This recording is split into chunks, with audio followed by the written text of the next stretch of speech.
कभी संत दर्शन के लिए गए, कभी कभी मंदिर में गए। क्यों?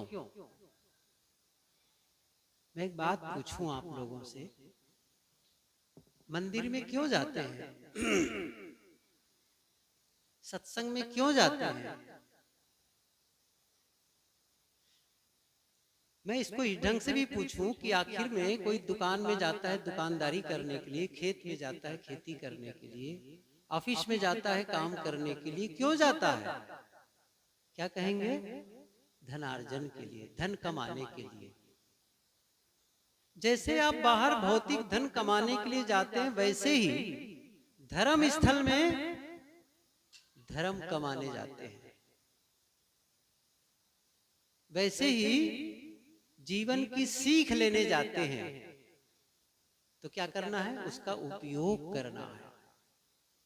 जैसे कोई आदमी तनख्वाह पाता है, काम किया और उसको पैसा मिला, क्या करता है फिर पैसा को?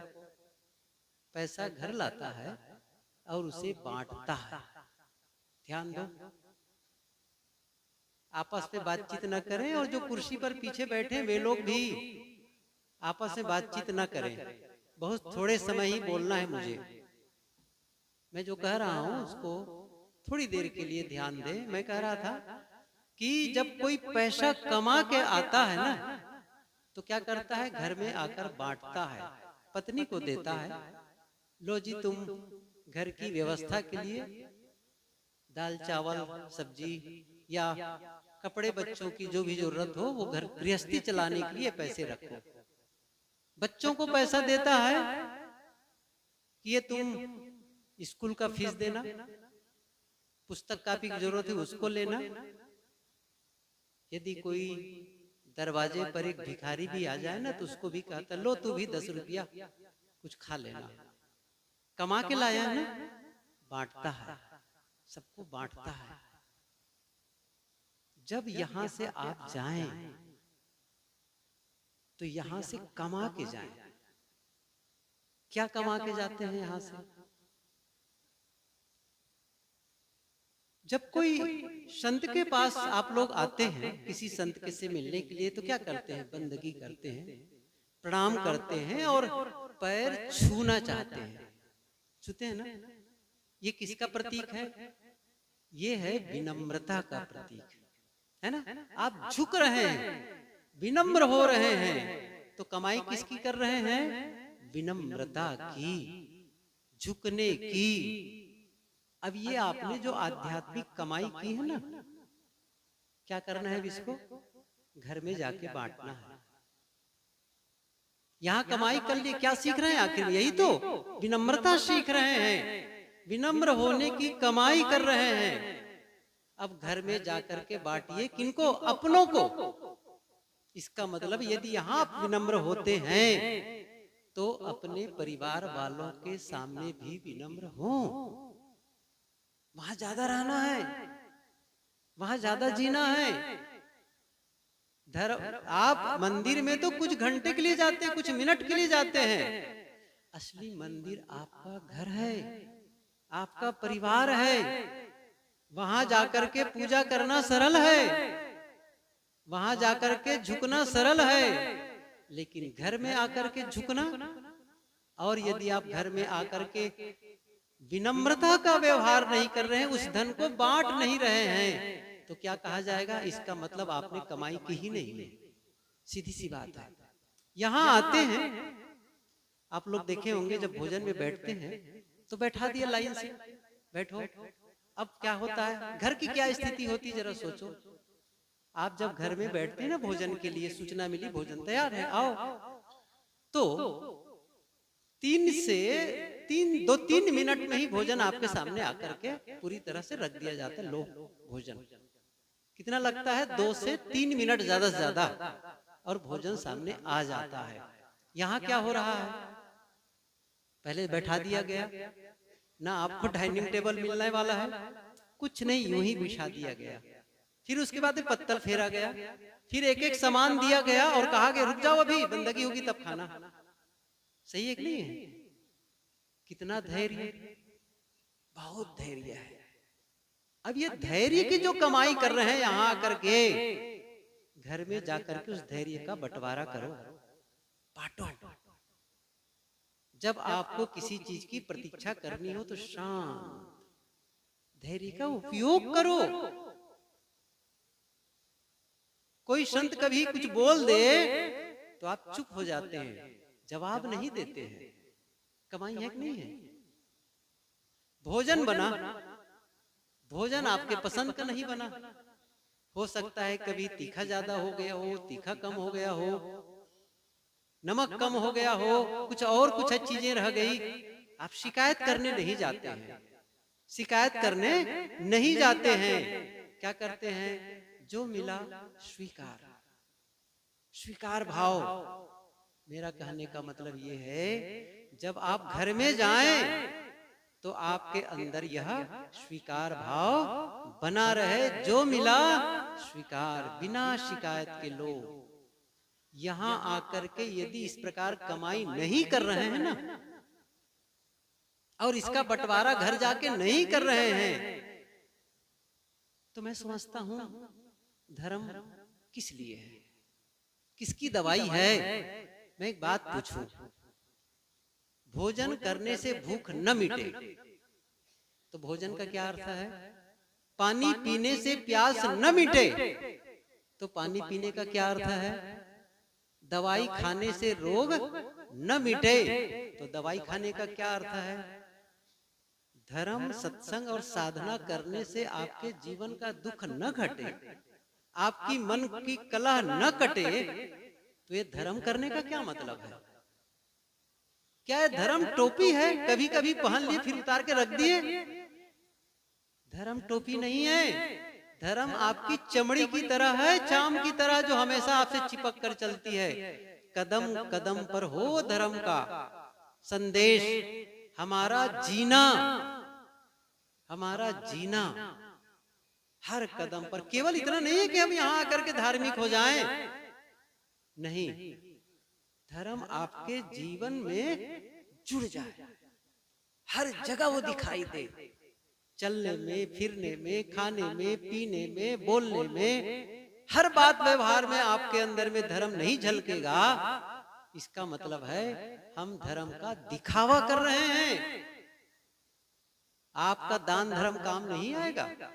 दान का ठीक है महत्व, मैं उसको मना भी नहीं कर रहा हूं, लेकिन आप ये कहेंगे मैं इतना दान कर दिया, इतना भंडारा कर दिया और मेरा कल्याण हो जाएगा, धोखे में मत रहिए।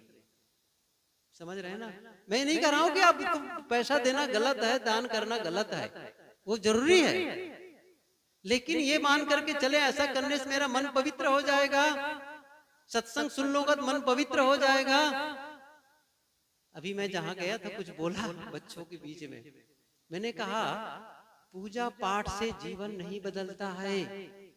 फिर से बता दूं, कान खोल के सुन लो। पूजा पाठ से जीवन नहीं बदलता है, जीवन बदलता है जब आप बदलते हैं। और आपका बदलने का मतलब है आपके विचार बदल जाते हैं, आपका बोलने का ढंग बदल जाता है, आपका करने का ढंग बदल जाता है। और ये जब बदलता है ना तो रिजल्ट बदलने लग जाता है। ये जीवन इतना विस्तृत है और इतने उसके आयाम है ना, और कितना वो मन से गुथा हुआ है। ये मन की समझ, मैं कितनी बात कहूं, मुझे लगता है कि जैसे मन पर तो इतनी बातें होती, इतना बोलते चले जाओ, बोलते चले जाओ, वो खत्म ही नहीं होने वाला है। क्योंकि जिसने मन को समझा, मैं फिर से कह रहा हूं इस चीज को थोड़ा सा, मुझे दूसरे विषय कहना है भी। मैं क्या कह रहा हूं, यदि जीवन को सुंदर बनाना है तो जीवन को सुंदर कैसे बना सकते हैं? क्या आप मकान को सुंदर बना लेंगे जीवन सुंदर हो जाएगा? क्या आप घर में सुंदर सी गाड़ी ले आएंगे, महंगी गाड़ी ले आएंगे, तो क्या जीवन सुंदर हो जाएगा? क्या आप सुंदर कपड़े, कीमती कपड़े पहन लेंगे तो जीवन सुंदर हो जाएगा? एक बात और कहूं, यदि आजकल जो दुकान लगती है ना, दुकान लगी है जगह जगह, यहाँ भी दुकान खुली होगी, क्या नाम बताऊं? ब्यूटी पार्लर, सुंदर बनने की दुकान। सुंदर कुछ घंटे के लिए ना, कुछ घंटे के लिए। यदि आप वहां जाकर के चेहरा सुंदर बना लेंगे तो क्या जीवन सुंदर हो जाएगा? नहीं होगा। किससे जीवन सुंदर होगा? एक चीज जो मैंने शुरू से कहा हूं, मन। जिसका मन सुंदर उसका जीवन सुंदर, और जिसका मन खराब उसका जीवन खराब। और मन को ही हम केवल सुंदर बना सकते हैं। शरीर को चाहे जितना सुंदर बनाओ, क्षीण होना है, क्षीण होना है, क्षीण होना है, गलना है। चाहे जितना रसायन, चाहे जितनी दवाई करा लो, ये टिकने वाला नहीं है। कबीर साहब ने कहा है, कोटिन यतन करो यह तन की अंत अवस्था धूरी। इस शरीर को जवान बनाए रखने के लिए, सुंदर बनाए रखने के लिए करोड़ों यत्न कर लो, अंत में इसे धूल में समाना है। अभी सुन रहे थे ना अर्थी उठाने की बात, सबकी अर्थी उठने वाली है। या तो जला दिए जाएंगे या मिट्टी में दफन कर दिए जाएंगे।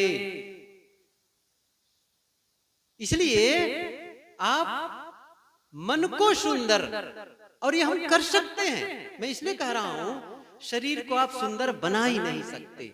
आत्मा को सुंदर क्या बनाना है? वो तो स्वयं है अपने आप में। कुछ नहीं, एक चीज पर आप केवल काम कर सकते, केवल एक चीज, बस मन। और मन को जैसे ही आप अच्छा कर लेते हैं, वाणी अपने आप ठीक हो जाती है। क्योंकि वाणी कहीं अलग से नहीं आ रही है। ये देखो सामने नल लगे हुए हैं पानी के। जब वहां जाते हैं और हाथ को ऐसा करते हैं नल खोल करके, या कोई बर्तन में पानी लेते हैं, तब क्या होता है जानते हैं? उस पानी को देख कर क्या अनुमान लगाते हैं? ऐसे ही पानी टंकी में होगा। सही है ना? ऐसे ही पानी, क्योंकि कहां से आ रहा है पानी? उसी टंकी से। ऐसे ही हमारे शब्द कहां से निकल रहे हैं? अंतस से, अंतस से। यदि मन में कड़वाहट है तो वाणी में कड़वाहट आएगी ही। हमारे क्रियाओं में कड़वाहट होना ही है।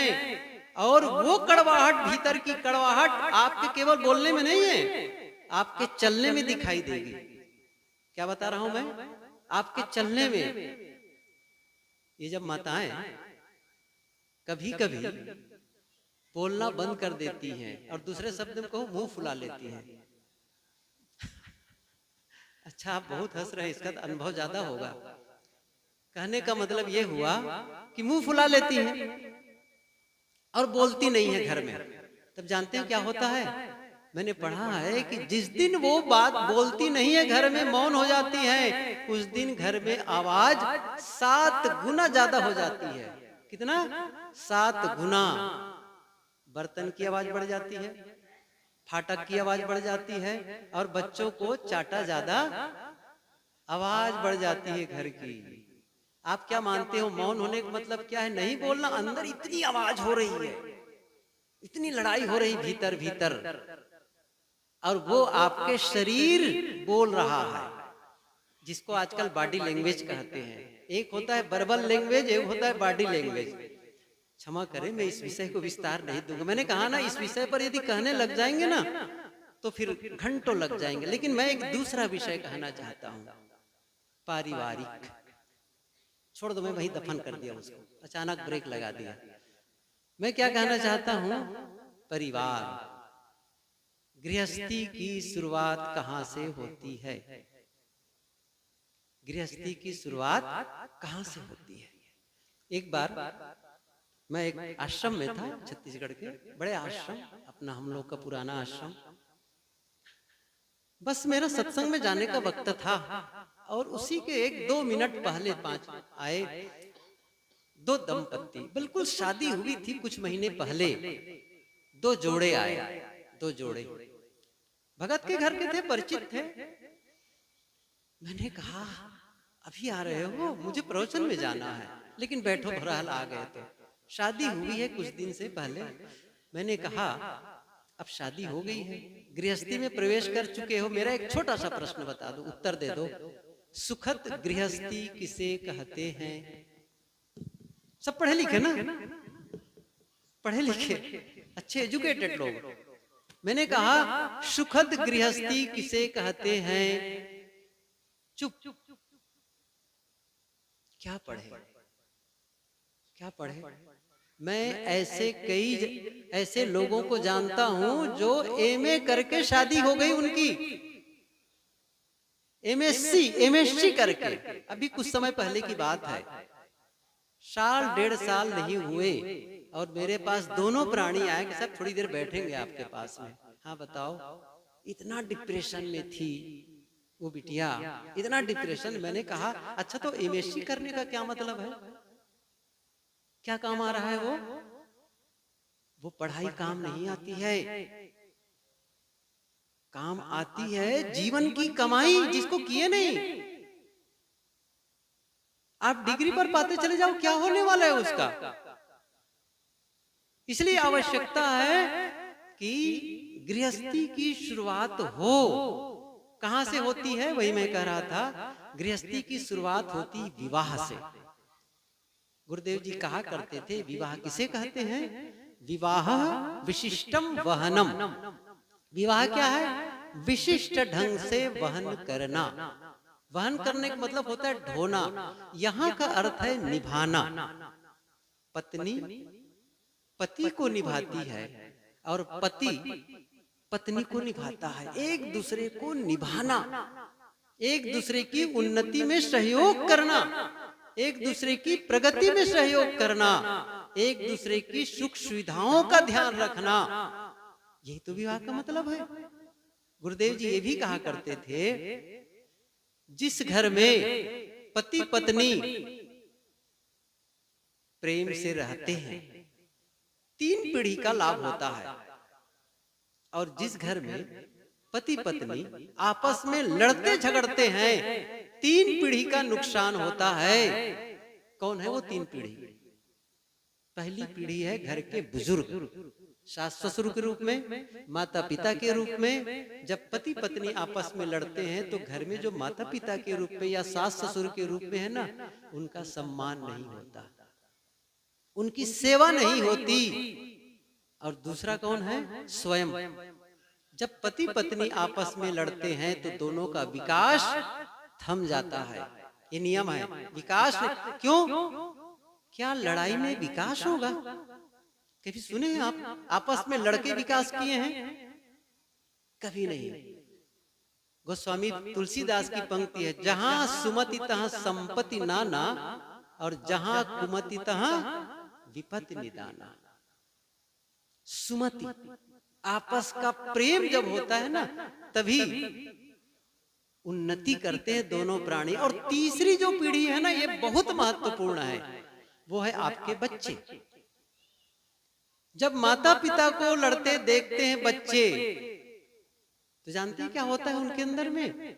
सबसे बड़ी त्रासदी उनके अंदर होती है, अपने आप को असुरक्षित महसूस करते हैं। सुरक्षा कौन देगा? यही तो दे रहे हैं उनके गार्जियन, माता पिता, पेरेंट्स से ही दे रहे हैं ना। और वो दोनों लड़ रहे हैं, अपने आप को असुरक्षित महसूस करते हैं। और दूसरी बात, उनकी समस्या क्या होती, दुविधा क्या होती है? हम पिता का साथ दे कि माँ का साथ दे इस लड़ाई में। और इस तनाव में उनका मानसिक विकास, बौद्धिक विकास, शारीरिक विकास थम जाता है। आपको ये पता ही नहीं चलता है कि कितना हम बच्चों का नुकसान कर रहे हैं। बच्चों को सही संस्कार देना बहुत जरूरी है, बहुत जरूरी है। और इसके लिए पहला काम, आप बच्चों के सामने लड़ाई न करें। वो स्पंज की तरह सोख लेते हैं। ध्यान दीजिए, स्पंज होता है ना, जैसे उसको पानी में डालोगे तो पानी को सोख लेता है, दूध में डालोगे दूध सोख लेता है, ऐसे ही बच्चे सोखते हैं। और उसके सामने लड़ रहे हैं, इसका मतलब आपने क्यों ऐसा क्यों करते हैं? बताऊं मैं इसका कारण बता देता हूं, बहुत थोड़े थोड़े बता रहा हूं मैं। किसी भी क्षेत्र में जब कोई काम करने जाता है, चाहे वो शिक्षक होता हो, पुलिस हो, किसी इंजीनियर हो, डॉक्टर हो, तो पहले ट्रेनिंग होती है। एक एमबीबीएस डॉक्टर को भी डॉक्टर बनने में 5 साल की पढ़ाई होती है। पुलिस की ट्रेनिंग होती है, हर चीज की ट्रेनिंग होती है, शिक्षक की ट्रेनिंग होती है। मैं एक बात पूछूं, यहाँ आप 12 के बस स्टैंड में जाइए, डिपो में, और एक बस में बैठ जाइए अंदर सीट पर। ड्राइवर आया, कई लोग बैठे हैं, ड्राइवर आया और ड्राइवर सीट पर बैठकर क्या कहता है, बैठते हुए जैसे फाटक खोला, सीट पर बैठ रहा है अपनी ड्राइविंग सीट पर, और क्या कह रहा है, मैं 2 दिनों से ड्राइविंग सीखा है, 2 दिनों से सीख रहा हूं, 2 दिनों से मैं ड्राइविंग सीख रहा हूं, लेकिन आपको मैं कोटा ले जाने वाला हूं। कितने लोग बैठे रहेंगे उस बस में? समझ रहे हैं ना? ड्राइवर कैसा चाहिए? ट्रेनिंग वाला।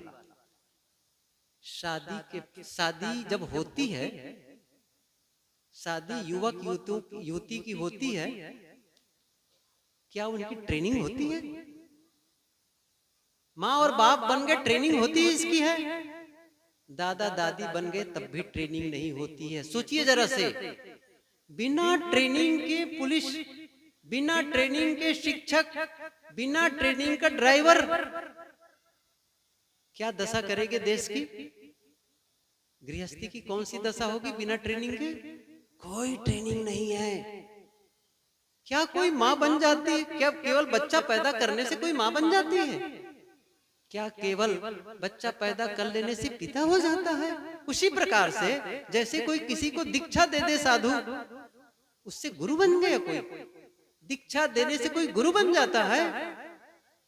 दीक्षा देने से कोई गुरु नहीं हो जाता है। गुरुत्व का उद्घाटन करना पड़ता है। यह नहीं हो जाता। ठीक है, वो औपचारिकता, ठीक है, अपने सिस्टम है, दीक्षा लेना देना कोई गलत नहीं है, लेकिन गुरुत्व बहुत गंभीर बात है।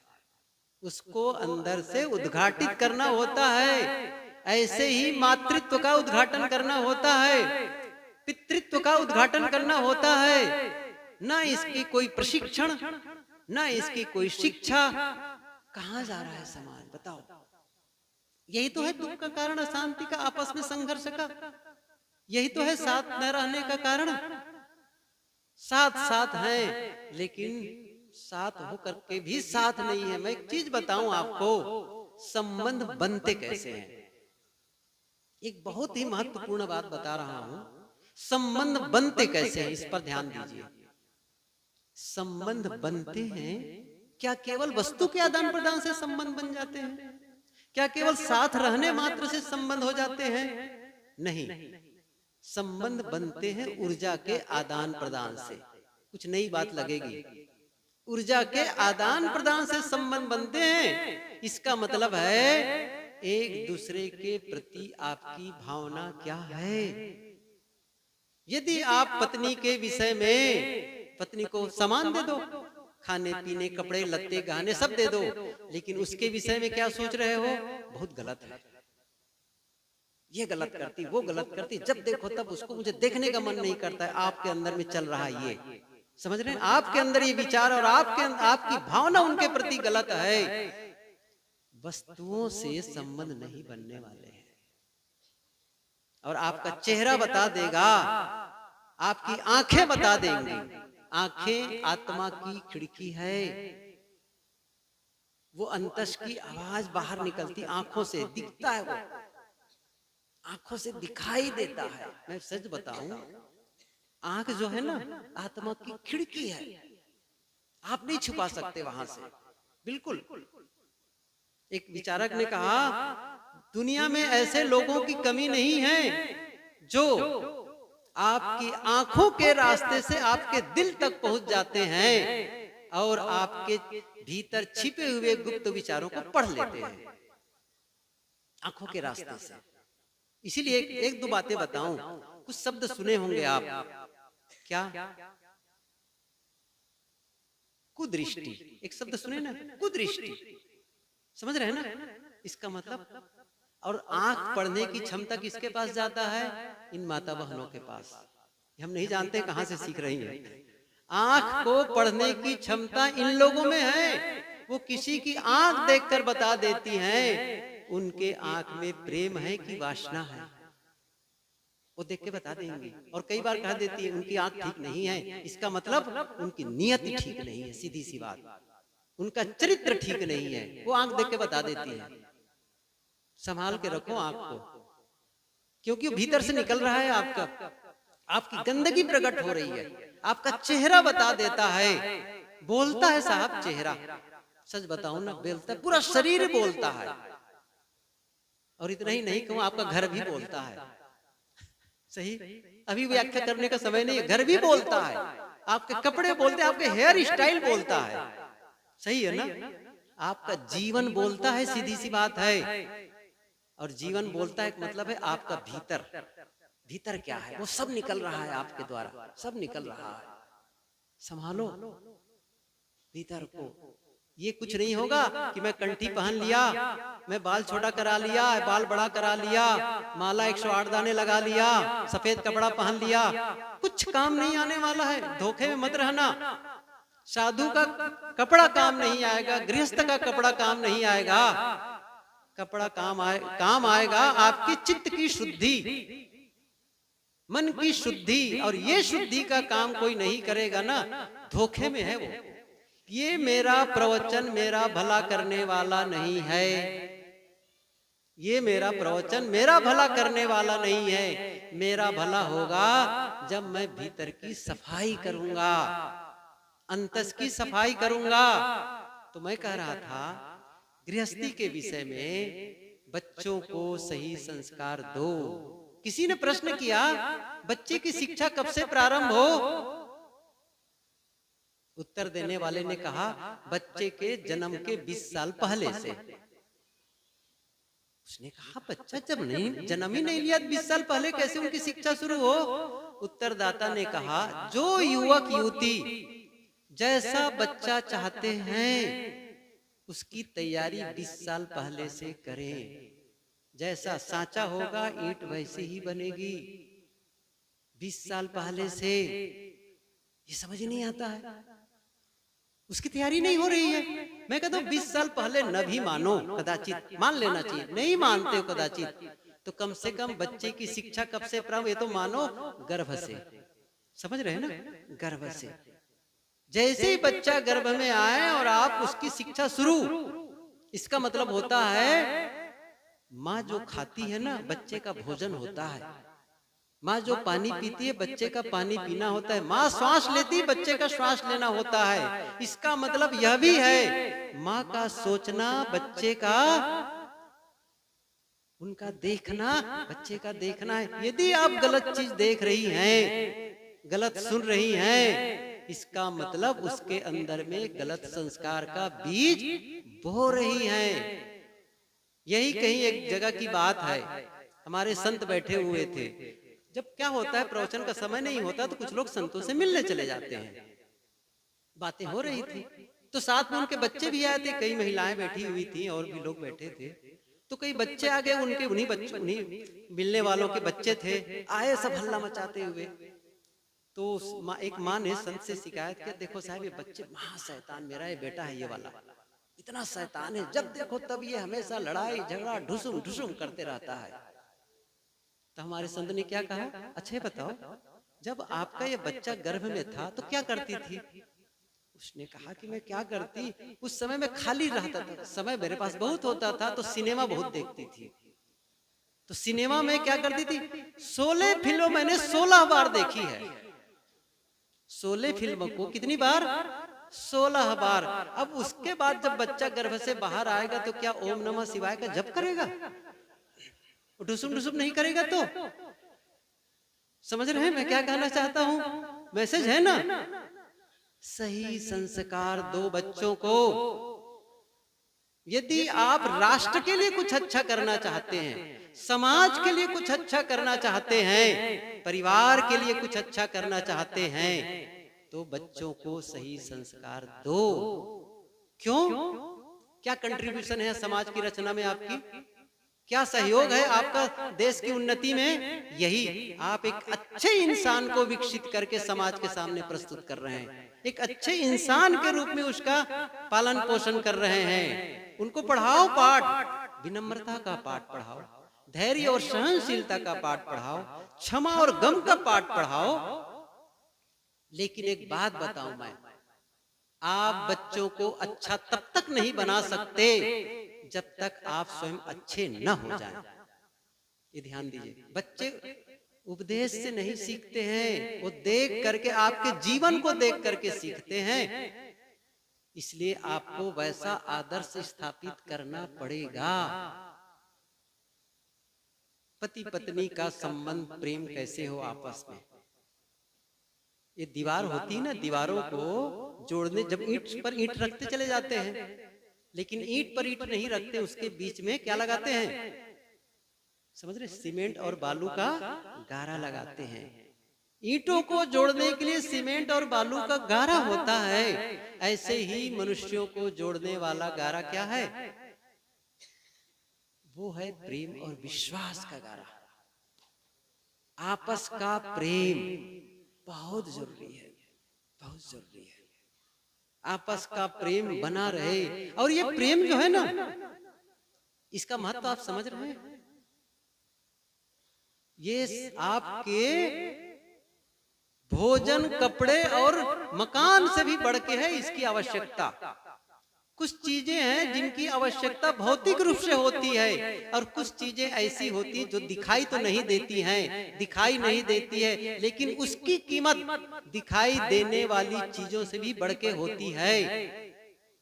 आपको मकान दिखाई देता है, आपको कपड़े दिखाई देते हैं, सोने चांदी दिखाई देते हैं, आपके गाड़ी मोटर दिखाई देती है, लेकिन प्रेम दिखाई देता है, विश्वास दिखाई देता है, धैर्य और सहनशीलता दिखाई देते हैं, क्षमा दिखाई देती है?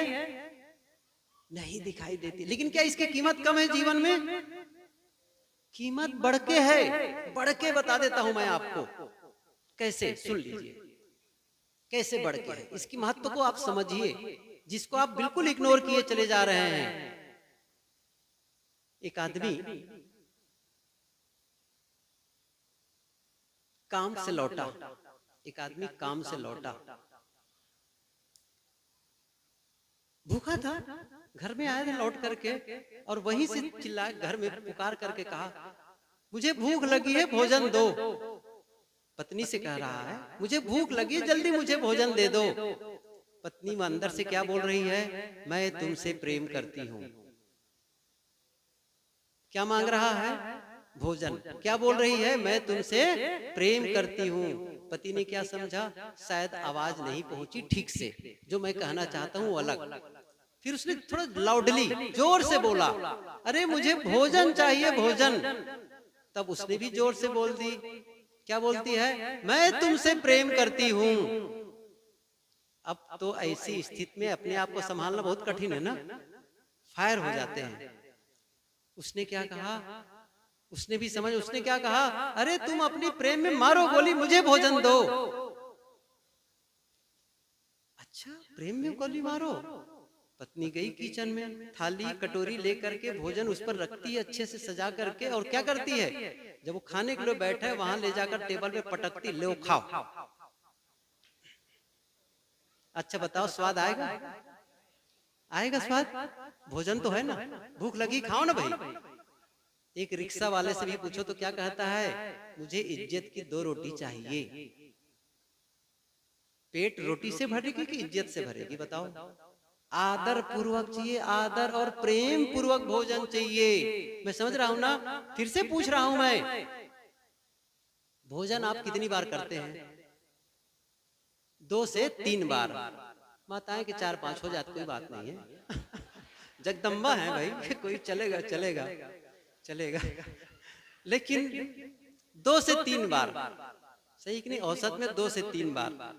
3 बार सुबह, दोपहर, शाम, ठीक है? सुबह, दोपहर, शाम। अब ये 3 बार जो भोजन करते, कितना समय लगता है? अच्छा, इसको हम कैलकुलेट करने की सरलता से 20-20 मिनट देते हैं तीनों को। 20 मिनट सुबह, दोपहर, शाम, दिन, तो कितने हो गए? 1 घंटा। इसका मतलब क्या हुआ? 24 घंटे में यदि 1 घंटा भोजन मिल गया तो हमें 23 घंटे भोजन की जरूरत नहीं है। प्रेम कितने घंटे चाहिए? 1 घंटा प्रेम, बाकी समय लड़ाई झगड़ा। समझ रहे हैं ना? विश्वास कितने मिनट चाहिए? 24 आवर्स। समझ रहे हैं ना? 7 दिन। आप प्रेम के महत्व को मत समझिए, कम मत समझिए। प्रेम का मूल्य बहुत है, विश्वास का मूल्य, इसके बिना गृहस्थी सही हो ही नहीं सकती है। और प्रेम का मतलब क्या है? क्या केवल इतना मैं तुमसे प्रेम करता हूं? इसकी भी जरूरत है, गलत नहीं है ऐसा कहना। लेकिन असली चीज क्या है? दूसरे के हित की चिंता। पति चिंता कर रहा है पत्नी को, मैं ऐसा कौन सा काम करूं कि पत्नी को अधिक से अधिक आराम दे सकूं और उन्हें प्रसन्न रख सकूं। और पत्नी चिंता कर रही है, मैं अपने पति, ऐसा कौन सा काम करूं जिससे मैं अपने पति को अधिक से अधिक प्रसन्न रख सकूं और उन्हें आराम दे सकूं। दूसरों के हित की चिंता, ये प्रेम है। इसलिए एक दूसरे के साथ में प्रेम का व्यवहार, एक दूसरे के साथ में क्षमा और गम का व्यवहार। हम सबसे गलतियां होती हैं। बस अंतिम बात बताऊं, क्योंकि गृहस्थी की मर्यादा बहुत बड़ी है, इसमें 2-3 दिन तक लगातार कहो ना तब जाकर के पूरी हो सकती है। लेकिन समय सीमा है कि कैसे हमारा गृहस्थी सुखद हो, हमारा परिवार में एक प्रेम की धारा बहे, आपस में रिश्ते बड़े मधुर हो, हम एक दूसरे से कैसे खुश रहें। ये सारी चीजें समझने की जरूरत होती है और जीने की जरूरत होती है समझने से ज्यादा। तो मैं कह रहा था, हम सब में गलतियां हो जाती है। इनमें से हम में से कोई है जो हाथ उठाए और कहे मैं आज तक कोई गलती नहीं किया हूं? नहीं, हम सबसे गलती होती है। अच्छा, गलती होने पर हम क्या चाहते हैं? गलती होने पर हम क्या चाहते हैं? मेरी गलती को लोग क्षमा कर दें, गलती को क्षमा कर दें। माताओं से एक निवेदन है, एक सूत्र याद रखिए आप लोग, केवल अब सूत्र ही बताने का समय रह गया है। क्या एक सूत्र क्या है?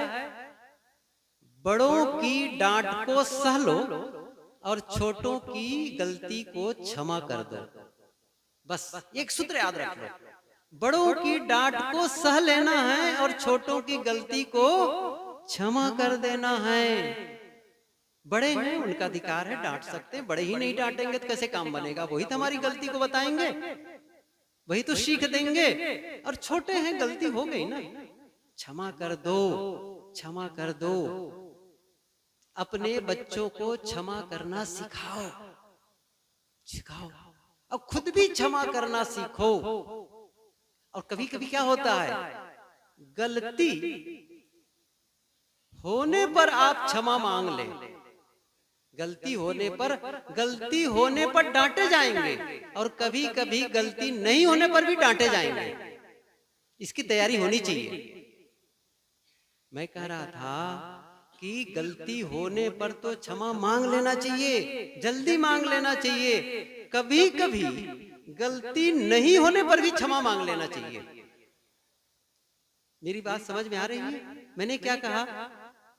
कभी कभी गलती नहीं होने पर भी क्षमा मांग लेने की जरूरत पड़ती है, क्योंकि हमें रिश्ता निभाना है, गलतियों की व्याख्या नहीं करनी है। और जानते क्या होता है? गलती नहीं होने पर भी क्षमा मांग लेने पर बहुत बड़ी घटना घटती है। मैं एक कहानी कहूं और समाप्त करूं। एक उदाहरण देता हूं। एक साधक था, गृहस्थ साधक। केवल ये नहीं कि साधु कपड़ा पहनता है वही साधक है। आप लोगों के कपड़े में भी साधक होते हैं, माता बहनों के कपड़ों में भी साधक होते हैं, साधिका होती हैं। वो घर का सारा काम करेंगे, व्यापार करेंगे, खेती करेंगे, नौकरी करेंगे, लेकिन साधक का जीवन जीते हैं, साधक का। और कई बार उनकी साधना इतनी अच्छी होती है ना, साधु भी उनके सामने फीके हो जाते हैं। ये सच है, ये सच है। तो कहने का मतलब है कि वो साधक उसका एक दामाद था। तो दामाद को उसने कहा, दामाद ने कहा कि पिताजी मुझे कुछ व्यापार करना है, आपके पास पैसे हैं, मुझे कुछ दे दे, बाद में मैं लौटा दूंगा। उसने कहा ठीक है ले लो। दामाद को पैसा देना ही पड़ेगा ना भाई। 3 लाख रुपये वो अपने दामाद को दे दिए। ऐसा संजोग उस दामाद का व्यापार बढ़िया चलने लग गया, जमाई का व्यापार चलने लग गया, अच्छी खासी आमदनी होने लग गई। अब क्या हुआ, पैसा किससे लिए? ससुर जी से। काहे का लौटाने का? अब वो लौटा नहीं रहे हैं। साल बीते, 2 साल बीते, 3 साल बीते, मांगे, ठीक है हो जाएगा दे दूंगा। 4 साल बीते, 5 साल बीते, पैसे नहीं लौटा रहे। अब सोचिए क्या हुआ। अब क्या हुआ, वो आदमी जो साधक था वो अपने रिश्तेदारों में कहने लगा, मित्रों में, देखो जी मैं अपने दामाद को इतने रुपये दिए, अब उनकी आमदनी भी हो गई तो भी पैसा नहीं लौटाता है। अब ये सब कहने सुनते, कहते सुनते क्या हो गया, उसके दिमाग तनाव ग्रसित रहने लग गया। और फिर क्या हुआ, जब वो साधना में बैठता था, साधना में मन नहीं लगता था, वो रुपया झूलता था। गुरु जी के पास गए, उसने कहा गुरु जी मैं बहुत परेशान हो गया हूँ, मैं दामाद, बताए क्या बात है? मैं बहुत परेशान हूँ, मेरी साधना चौपट होती चली जा रही है। उन्होंने कहा कि क्या करें, क्या बात है? तो बताया सब। मैंने उनको पैसा दिया और पैसा नहीं लौटा रहा है। तब गुरु ने क्या कहा, ये बहुत महत्वपूर्ण है, सुनिए।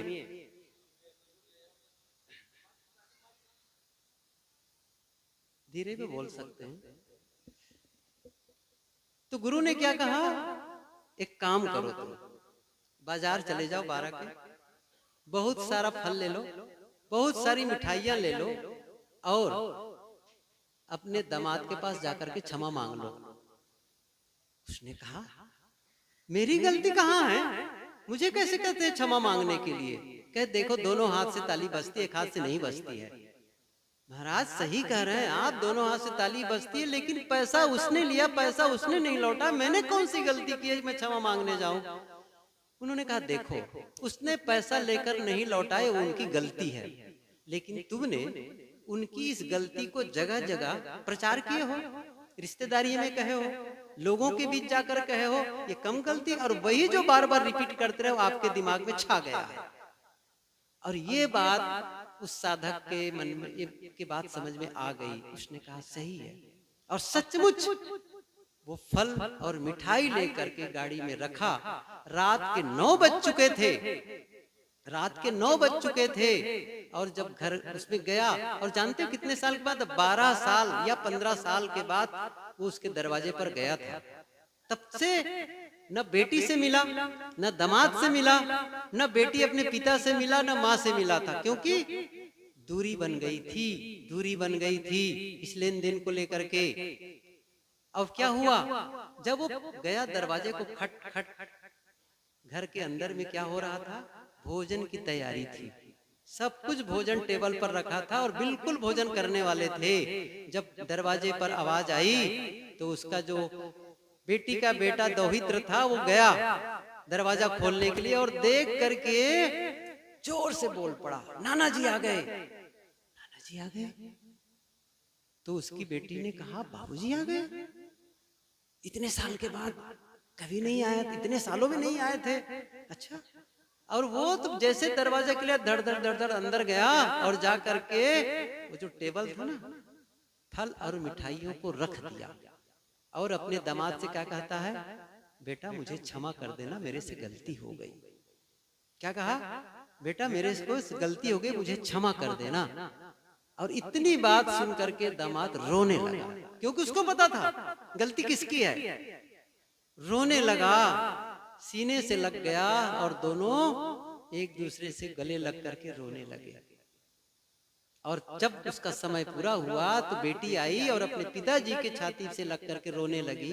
इतने सालों के बाद पिताजी आज मिले हैं। और तब तक दामाद अंदर गया, अलमारी से पूरे रुपये निकाले और लाकर कहते पिताजी ये रुपया आप रख लीजिए।